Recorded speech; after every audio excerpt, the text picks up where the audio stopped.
ముగ్గురు సహాయకులు. చాలా కాలం క్రితం ఇద్దరు రాకుమారులు సాహసం కోసం చాలా దూరం ప్రయాణించాలని నిర్ణయించుకున్నారు. వారిలో పెద్దవాడైన రాజాకు కోపం ఎక్కువగా ఉండేది. చిన్నవాడైన శ్యామ్ ఎప్పుడూ మంచి స్వభావంతో ఉండేవాడు. వారి ప్రయాణంలో ఒకరోజు వారు అడవి పువ్వులతో అలంకరించబడిన లోయలోని ఒక సరస్సు పక్కన విశ్రాంతి తీసుకున్నారు. శ్యామ్ సరస్సుపై గంభీరంగా తేలియాడుతున్న అందమైన తెల్ల హంసలను చూసి ఆనందించాడు. అతని సోదరుడు అలా కాదు. అతను తన విల్లును తీసుకుని సమీపంలోని హంసపై గురిపెట్టాడు. శ్యామ్ వెంటనే తన సోదరుడి చేతిని పైకి లేపాడు. అంత అందమైన పక్షులను ఎలా చంపాలని అనుకుంటున్నావు? హంసల గురించి నాకేంటి? రాజా కోపంగా తన విల్లును కింద పడేస్తూ అన్నాడు. తరువాత వారు అడవిలో ప్రయాణిస్తున్నప్పుడు ఒక పెద్ద చీమల పుట్టను చూశారు. శ్యామ్ అలుపెరగని చీమల వరుసను చూసి మురిసిపోయాడు. రాజా అలా కాదు. అతను చీమల పుట్టను కాలితో తన్నడం ప్రారంభించాడు. ఆపు!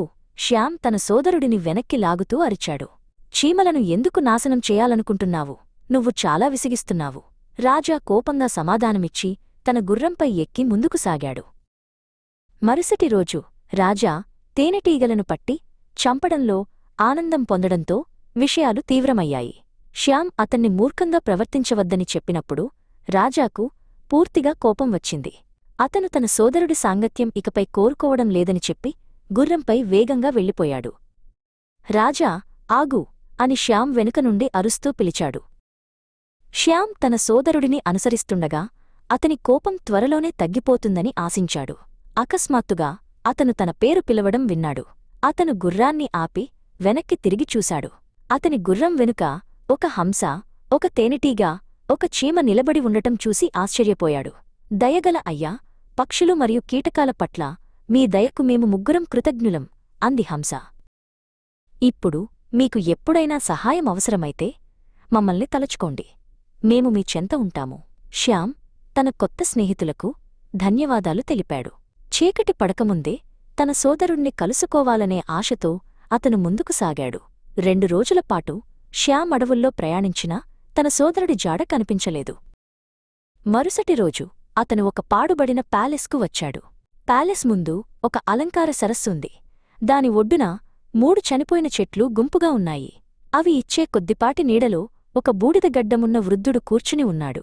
శ్యామ్ తన సోదరుడు గురించి వార్తల కోసం ప్యాలెస్కు వెళ్లాలని నిర్ణయించుకున్నాడు.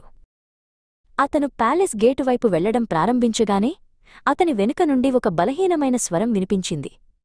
ప్యాలెస్ దగ్గరకు వెళ్లవద్దు. దానికి శాపం ఉంది. నీ దారిన నువ్వు వెళ్ళు, లేకపోతే నీకు కీడు జరుగుతుంది. వెనక్కి తిరిగి చూస్తే ఆ వృద్ధుడే మాట్లాడుతున్నాడని శ్యామ్ గమనించాడు. చెప్పండి, మీరు మాట్లాడుతున్న శాపం ఏమిటి? అని శ్యామ్ అడిగాడు. ఇది ఒక విచారకరమైన కథ అని వృద్ధుడు సమాధానమిచ్చాడు. ఒక రాజుకు కవల కుమార్తెలు మరియు ఒక చిన్న కుమారుడు ఉన్నారు. కవలలు ఎంతగా ఒకేలా ఉండేవారంటే వారిని వేరు చేయడం అసాధ్యం. కాని వారు సంతోషంగా మరియు ఆనందంగా ఉండే పిల్లలు. అప్పుడు ఒకరోజు వృద్ధుడు కొనసాగించాడు. ఒక మాంత్రికుడు ఇక్కడికే వచ్చాడు. అతను చాలా వింతగా కనిపించడంతో పిల్లలు తమ సహజమైన ఉత్సాహంతో అతన్ని చూసి నవ్వారు. వారు అతనికి 3 పనులు ఇచ్చారు. యువరాజు ఒక పెట్టెను తీసుకుని దానికి తాళం వేసి తాళం చెవిని సరస్సులో విసిరేశాడు. అతను మాంత్రికుడిని దాన్ని తిరిగి తీసుకురమ్మని చెప్పాడు. రాకుమారి వసు తన ముత్యాల హారాన్ని తెంచి గడ్డిపై చల్లింది. ఆమె మాంత్రికుడిని ఆ ముత్యాలను కనుగొని మళ్లీ దండగా గుచ్చమని చెప్పింది. ఆ తరువాత రాకుమారి మధు ఆ ముగ్గురిలో ఎవరు ముందు పుట్టారో చెప్పమని మాంత్రికుడిని సవాలు చేసింది. శ్యామ్ కథ కొనసాగిస్తున్న వృద్ధుడి కళ్లలో నీళ్లు చూడగలిగాడు. ఆ మాంత్రికుడు ఒక దుష్టుడు. అతను రాకుమారుణ్ణి మరియు రాకుమార్తెలను ఈ 3 చనిపోయిన చెట్లుగా మార్చేశాడు. రాజు మాంత్రికుడిని దయచూపమని వేడుకున్నాడు. కాని అతను వాగ్దానం చేసింది ఇదొక్కటే: ఎవరైనా పిల్లలు అతనికి పెట్టిన పనులను పూర్తి చేస్తే పిల్లలు తమ మానవ రూపాన్ని తిరిగి పొందుతారు. కాని ఎవరైతే ప్రయత్నించి విఫలమవుతారో వారు కూడా ఒక చనిపోయిన చెట్టుగా మారిపోతారు. కేవలం 2 రోజుల క్రితం ఒక రాకుమారుడు ఇక్కడికి వచ్చి ఆ 3 పనులను చేయడానికి విఫలమయ్యాడు. ఇప్పుడు అతను అక్కడ మీరు చూస్తున్న ఆ చనిపోయిన చెట్టు. వృద్ధుడి కథ వింటూ శ్యామ్ ఆ వృద్ధుడే రాజని గ్రహించాడు. 2 రోజుల క్రితం చనిపోయిన చెట్టుగా మారిన రాకుమారుడు తన సోదరుడే అయి ఉండాలని అతను గ్రహించాడు. వృద్ధుడివైపు తిరిగి శ్యామ్ అన్నాడు, ఇది ఖచ్చితంగా ఒక విచారకరమైన కథ. కాని ఇకపై చింతించకండి, ఎందుకంటే నేను ఈ పనులను పూర్తి చేస్తాను. నేను రాకుమార్తెలను మరియు రాకుమారుడిని తిరిగి బ్రతికిస్తాను. కళ్ళు మూసుకుని శ్యామ్ తెల్లహంసను తలుచుకున్నాడు. అతను కళ్ళు తెరిచేసరికి హంస అతని ముందు నిలబడి ఉంది. శ్యామ్ హంసకు సరస్సులో విసిరిన తాళం చెవి గురించి అంతా చెప్పాడు. మరియు ఏమాత్రం ఆలస్యం చేయకుండా హంస వెళ్ళిపోయింది. నిమిషాల వ్యవధిలో హంస తన ముక్కులో తాళం చెవిని గట్టిగా పట్టుకుని ఒడ్డుకు వచ్చింది. పెట్టెను తెరిచిన తరువాత శ్యామ్ చీమను తలచుకున్నాడు. చీమ ప్రత్యక్షమై ముత్యాలహారం కథ విన్నప్పుడు అది హడావిడిగా వెళ్ళిపోయింది. రాజ్యంలో ఉన్న చీమలన్నీ ముత్యాలను వెతకడంలో నిమగ్నమైనట్లు అనిపించింది. చివరికి ప్రతి ఒక్క ముత్యం కనుగొనబడింది. వృద్ధుడు, నిజానికి రాజే, కూర్చుని ముత్యాలను మళ్లీ దండగా గుచ్చాడు. ఇప్పుడు శ్యామ్ తేనెటీగను తలచుకున్నాడు. అది ప్రత్యక్షమై ఏది పాత చెట్టో నిర్ణయించాల్సి ఉందని శ్యామ్ వివరించినప్పుడు తేనెటీగ గాలిలోకి ఎగిరింది. 3 చెట్ల చుట్టూ తిరిగిన తరువాత తేనెటీగ మధ్యలో ఉన్న చెట్టుపై వాలింది. వెంటనే ఆ 3 చెట్లు అదృశ్యమయ్యాయి. వాటి స్థానంలో 2 రాకుమార్తెలు మరియు రాకుమారుడు నిలబడి ఉన్నారు. మరియు అక్కడ మరొక చనిపోయిన చెట్టు మాయమైంది.